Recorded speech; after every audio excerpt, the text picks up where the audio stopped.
Hello, I'm Matthew Jarron, Museum Curator at the University of Dundee, and welcome to the latest in a series of short films in which I talk about some of the highlights of the University Museum collections.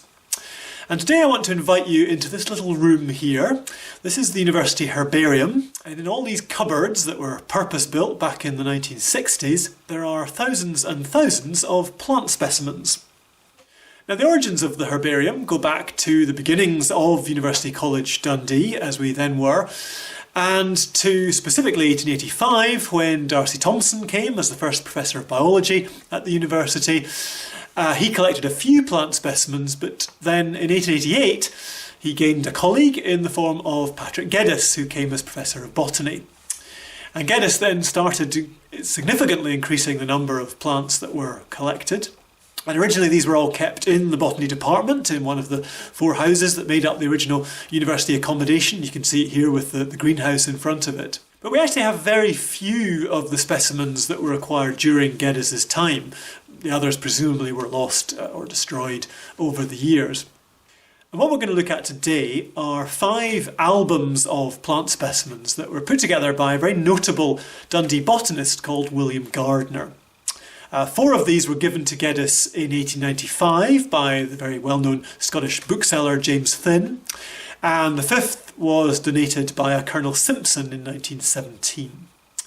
So William Gardiner was born in the Overgate in Dundee in 1808. Unfortunately, there is no known picture of him. He, throughout his life, was fairly poor, unfortunately, and certainly couldn't have afforded to pay for a portrait painter to do a likeness of him. And sadly, he died really before the kind of widespread popularisation of photography. So as far as we know, there are no actual images of him. And the young William Gardiner was growing up in Dundee at a time when the town was going through some quite significant developments. And in particular, there was quite a huge burgeoning of scientific thought and inquiry at that time. And much of this activity was being carried out by members of quite a notable body at the time called the Dundee Rational Institution. And the Rational Institution had its own museum and library, and both of these were actually run by young William Gardiner's uncle, Douglas Gardiner, who was a very keen naturalist and geologist. And among other things, he actually established a botanic garden at the back of the Overgate.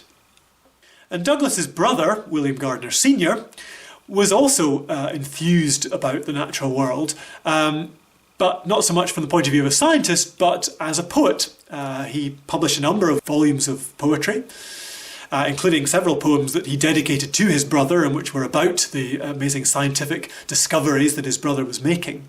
And so there's no surprise then that the young William grew up with a love both of natural science, and in particular botany, and also of poetry. Now, unfortunately, neither Douglas nor William Sr were particularly well off, indeed quite the contrary. So Douglas, for example, was described by one of his fellow naturalists at the time as a true genius and true gentleman, but very hard up for the means of living and bringing up his family. And unfortunately, brother William had an even poorer reputation and was apparently known as ne'er-do-weel Willie. So clearly wasn't someone who was likely to earn much of a crust, certainly not as a poet. So this means that young William unfortunately had to work from a very early age. Of course, there was no compulsory schooling in those days, so his schooling basically comprised just learning to read or write, and he was sent to be an apprentice to an umbrella maker by trade. But whenever he got the chance, he would escape off into the fields and the hills and the countryside around Dundee looking for plants. And there were particular favourite spots that he went to repeatedly. So, for example, Baldovan Woods, Harecraigs near Broughty Ferry, Den of Mains, which of course is now part of Caird Park. But his favourite spot was a place called Will's Braes.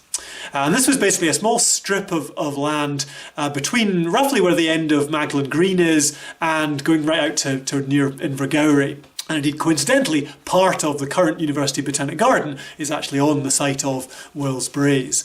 So Gardiner regularly collected plants there, and indeed some of the ones we have come from that spot. So for example, here's Echium vulgare, or Viper's bugloss, and he collected this from Will's Braes in 1846.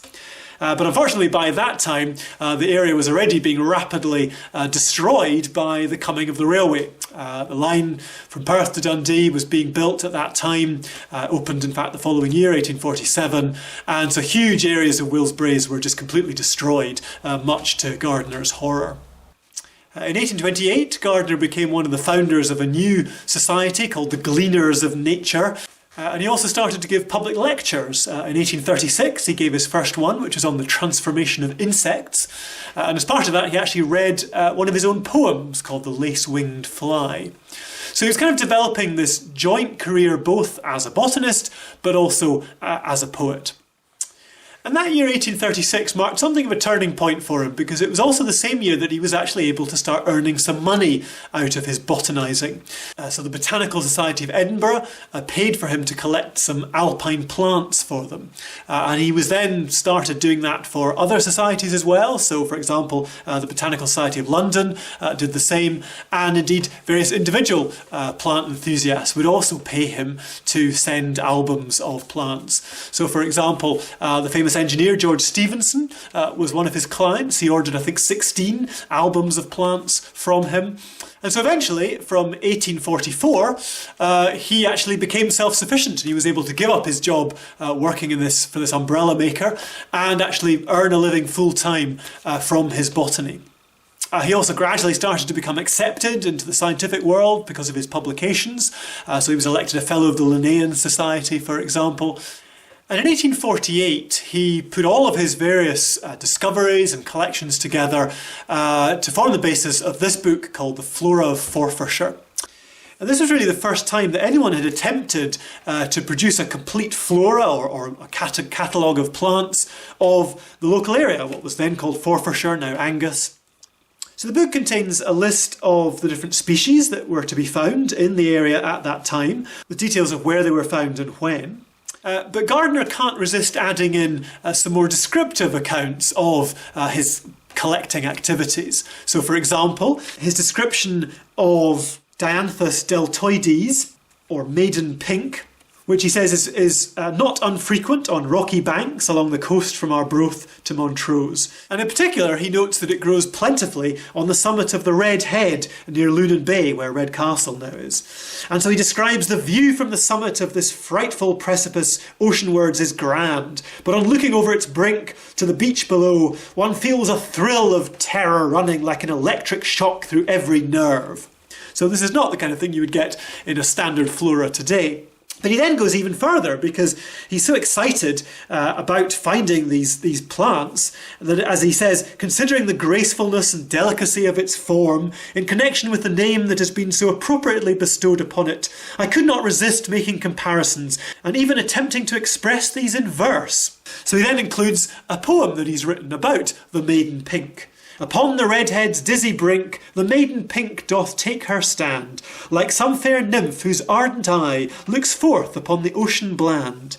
'Tis summer, and the gentle waves flow smoothly on towards the shore, and that fond maiden looks and hopes, and sighs for him she doth adore.